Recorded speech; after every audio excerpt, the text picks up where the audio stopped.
America വീണ്ടും പ്രകോപനം നടത്തിയിരിക്കുകയാണ് ഹോർമസിൻ്റെ കടലിടുക്കൽ അഥവാ ഹോർമസ് കടലിടുക്കൽ പ്രത്യേകിച്ച് ഒരു കപ്പലിനെ ആക്രമിക്കാനുണ്ടായ ഒരു ഹേതു ഇറാനിന് കൊടുക്കുകയും ഇറാൻ അത് ആക്രമിക്കുകയും ചെയ്തു. ഇപ്പോൾ അമേരിക്ക പറയുന്നു ഒരിക്കലും അവരെ നമ്പാൻ പറ്റില്ല, ഇറാനികൾ മോശക്കാരാണ്, ഒരു കരാറിനെ ഒരിക്കലും അവർ സ്വീകരിക്കുന്നില്ല എന്നൊക്കെ. സത്യത്തിൽ എന്താണ്? നിങ്ങളൊരു പക്ഷേ വാർത്താ മാധ്യമങ്ങളത് കണ്ടിട്ടുണ്ടാവും.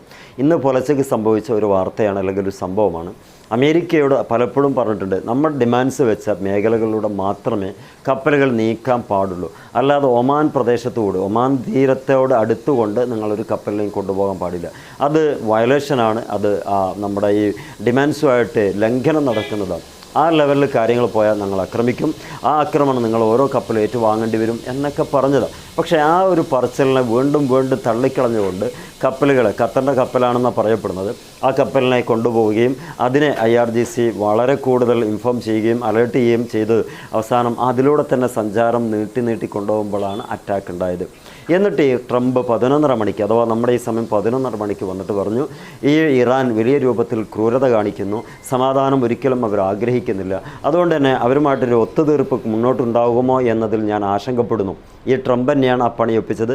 അതേ ട്രംപ് തന്നെയാണ് മലക്കം പറഞ്ഞിട്ട് ഇത് ഇറാൻ്റെ ഓരോ പരിപാടികൾ കണ്ടില്ലേ, നിങ്ങളത് മനസ്സിലാക്കണം, ഈ ലോകത്ത് സമാധാനം ഉണ്ടാകാതിരിക്കാൻ ഏറെക്കുറെ ശ്രമിച്ചുകൊണ്ടിരിക്കുന്നത് ഇറാനികളാണെന്ന് പറഞ്ഞു. ഇറാൻ നേരെ തിരിച്ചും പറഞ്ഞു, ഈ രാജ്യത്തിൻ്റെ എല്ലാ അഖണ്ഡതയ്ക്കും കാത്തു സൂക്ഷിക്കാൻ വേണ്ടി നമ്മൾ പരമാവധി ശ്രമിക്കും. അതിൻ്റെ ഭാഗമായി ഞങ്ങൾ പറഞ്ഞ ഭാഗത്തൂടെ കടന്നു പോകുന്ന ഒരു കപ്പലും ആക്രമിക്കപ്പെട്ടിട്ടില്ല. എന്നാൽ പറയാത്ത രൂപത്തിൽ ധിക്കാരപരമായി പോകുന്ന ഏതൊരു കപ്പലിനെയും ഇനിയും ഞങ്ങൾ ആക്രമിക്കും. അത് വേണോ വേണ്ടേ എന്നുള്ള അമേരിക്കയും അതാത് കപ്പൽ കമ്പനികളും കപ്പിത്താന്മാരും തീരുമാനിച്ചു കൊള്ളട്ടെ എന്ന് ധാർഷ്ട്യമായിട്ടല്ല, അവരുടെ വളരെ നിയമപരമായിട്ടുള്ളൊരു പ്രഖ്യാപനം ഇറാൻ നടത്തുകയും ചെയ്തു. ഒരു ഭാഗത്ത് ആയത്തുള്ള ഖാമനയുടെ വിലാപയാത്ര നടക്കുന്നു, മറുഭാഗത്ത് കുതന്ത്രങ്ങൾ മേലിഞ്ഞ് അമേരിക്ക വരുന്നു. ആ കുതന്ത്രങ്ങളെ മുളയിലെ നുള്ളാൻ IRGC തയ്യാറാവുകയും ചെയ്യുന്നു.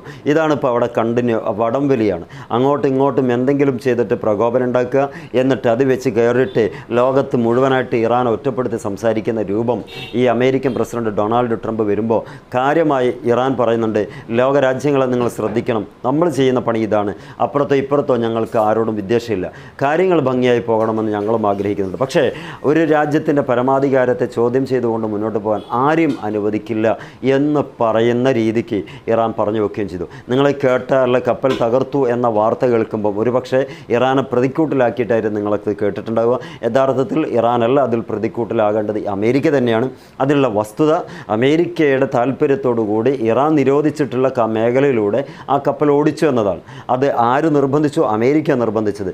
ഇറാൻ ആ സമയത്തും പറഞ്ഞു, നിങ്ങൾ അതിലൂടെ പോകരുത്, ഞങ്ങൾ കാണിച്ചെന്ന പാതയിലൂടെ പോകണം, മറ്റുള്ള കപ്പലുകൾ പോയതുപോലെ നിങ്ങളും പോകണം.